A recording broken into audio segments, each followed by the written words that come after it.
Jadi informasi tambahan juga Mas Nur bahwa kebetulan teman-teman ini ya saya diminta bantuan untuk terkait dengan bagaimana riset berkelanjutan terus kita lakukan. Ini kami untuk melihat apakah kontinuitas dari sisi kualitas itu benar-benar terjamin. Nah, kita terus melakukan uji lab hampir secara rutin, paling tidak sebulan sekali itu kita uji. Nah, ada nggak perubahan dari sisi khususnya dari sisi jumlah mikrobanya ya? Karena sekarang ini keunggulan eco farming saya lihat itu terletak di mikrobanya sebenarnya. Ya, kenapa saya bilang keunggulannya di situ? Karena memang setelah diuji, kami lakukan pengujian itu saat aplikasi memang kita memiliki nitrogen setelah diencerkan itu tidak terlalu dominan ya. Tetapi mikroba yang menambat nitrogen itu ya sangat besar. Nah, kekuatannya di mikroba menambat nitrogen. Betul. Ya, sehingga teman-teman tidak usah berkecil hati bahwa wah ini kok kecil sekali. Nah, untuk 1 hektar lagi. Nah, gak usah berkecil hati karena kalau misalnya kita sudah aplikasikan, bayangkan saja bahwa di dalam 1 tangki itu yang diaplikasikan ada 7,5 miliar mikroba yang kita berikan. Itu baru 1 tangki ya. Artinya baru 50 ml dari 100 ml. Nah, kemudian mungkin saya lanjut Mas Nur terkait dengan aplikasi ya. Ini di lapangan kebiasaan kita teman-teman petani itu kan terkadang menyemprot langkahnya 2 langkah sekali nyemprot gitu ya. Nah, saya ingin menegaskan di sini bahwa hasil riset yang kita lakukan untuk 1 tangki kalau misalnya di tanaman padi khususnya atau horti itu harus habis untuk luasan 500 meter persegi. 1 tangki. 1 tangki. Jadi berarti dia tipis-tipis langsung gitu. Oh, dia atau gimana? Tebal. Penyemprotannya justru tebal. Iya, harus habis. Jadi teman-teman kan kadang-kadang 1000 meter itu 1 tangki pun belum habis. Oh. Jadi itu tidak maksimal dari sisi hasil, nanti nggak maksimal. Makanya 1 tangki diatur harus dihabiskan di luasan 500 persegi. Sehingga untuk 1 hektar itu kita menghabiskan 20 tangki. 1 hektar itu 20 tangki. Nah, sesuai. Jadi 1 hektar itu. Tapi kalau 1 hektar 20 tangki umumnya teman-teman petani nih yang cerita kan nyemprot biasanya nggak sampai 20 tangki Pak. Itu dia. Makanya umumnya mereka nyemprotnya kan 10, 12 kemungkinannya. Jadi maksud saya begini, kita ingin mendapatkan hasil optimum ya. Kalau mau sekedar mendapatkan hasil sih terserah mau berapa saja. Jadi ini rekomendasi penelitian yang kita sampaikan. Yang kita sampaikan bahwa 1 tangki itu sebisa mungkin habiskan untuk 500 meter persegi. Artinya kalau misalnya 20 tangki itu 10.000 meter persegi. Nah, boleh nggak misalnya kita habiskan 1 tangki untuk 1000 meter? Ya boleh-boleh saja, tidak ada masalah. Cuma hasilnya berbeda ketika menggunakan 1 tangki untuk 500 meter. Jadi saya ingin cerita dari sisi knowledge-nya ya. Padahal kan dari sisi keseluruhan totalnya sama. Maksudnya total biangnya kan sama kan? Dia menggunakan biang 1 liter. Iya. 1 liter biangnya. Cuma dia tadi dipecah menjadi 20 tangki. Iya, maksudnya. Betul kan? Kan 1 ini bisa anggap saja ke penyiraman ke tanaman atau daun. Itu kan cukup 1 buat 1 hektar. 1 hektar. Iya. Nah, biangnya kan 1 liter. Betul. 1 liter. Udah dibuat ke 20 tangki. Begitu. Kalau misalnya yang biang 1 liter itu hanya dibuat ke 10 tangki, boleh. Itu iya boleh, maksudnya perbedaannya di mana? Karena kan sama-sama biangnya 1 liter. Nah, kalau misalnya dosisnya, ingat ya, kita bicara dosis. Tadi saya bicara kalau dosisnya 50 mili.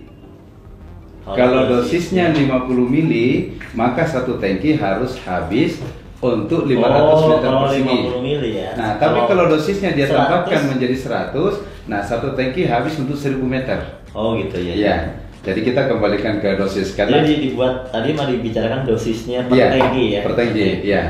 Jadi nanti apa perbedaannya? Sebenarnya hampir tidak ada perbedaan. Hampir dalam arti bahwa jumlah mikroba yang kita berikan ke tanaman yang juga nanti akan jatuh ke tanah itu sama. Ya, sama karena dalam 100 mili ini kan ada sekitar 15 miliar mikroba yang ada di dalamnya.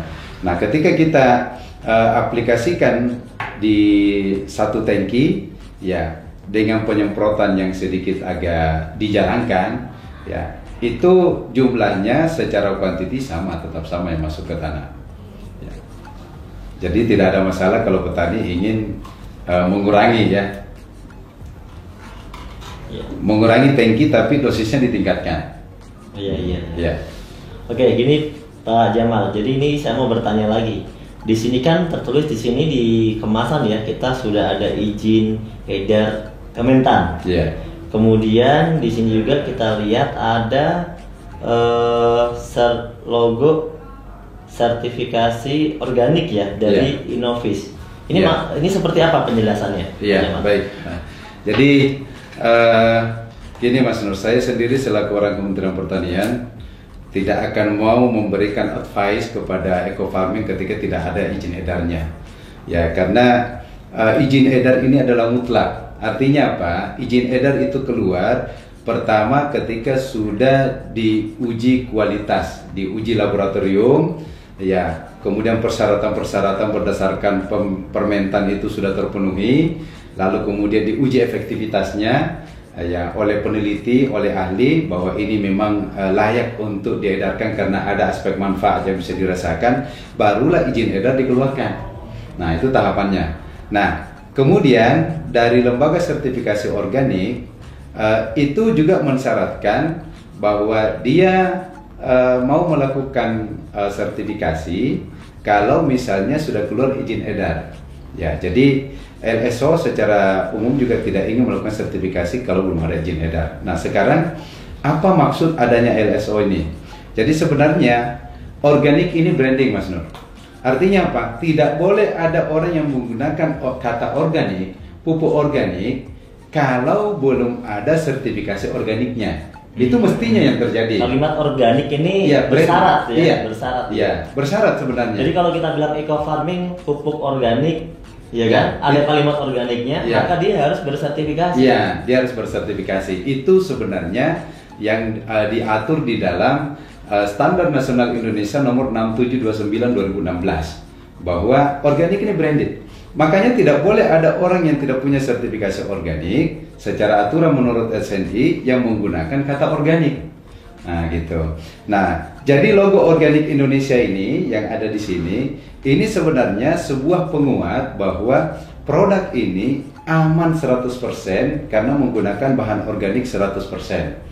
Jadi aman untuk dipasarkan, untuk dikonsumsi, sehingga lebih jauh lagi bahwa ketika ada teman-teman pelaku usaha yang ingin bertani secara organik, disertifikasi organik, maka menggunakan eco farming ini salah satu jalan yang aman. Nah, kalau misalnya produk lain yang belum ada sertifikasi organiknya, nanti mereka akan kesulitan saat disertifikasi.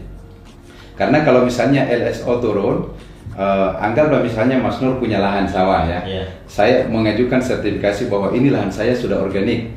Hasilnya layak untuk dipasarkan bahwa ini beras organik. Nah, apa syaratnya bahwa beras ini bisa dikatakan organik? Yang pertama, dia harus memiliki logo organik Indonesia. Siapa yang mengeluarkan logo organik ini? Lembaga sertifikasi organik. Ya, kalau tidak salah kita baru kurang lebih ada sekitar 12 di Indonesia LSO. Nah, setelah itu apa yang harus dilakukan LSO agar logo ini dia bisa sematkan di kemasan? Maka dia harus melakukan namanya inspeksi. Jadi aturannya itu kita selaku pemilik mengajukan untuk disertifikasi, ada syarat-syarat yang harus dipenuhi.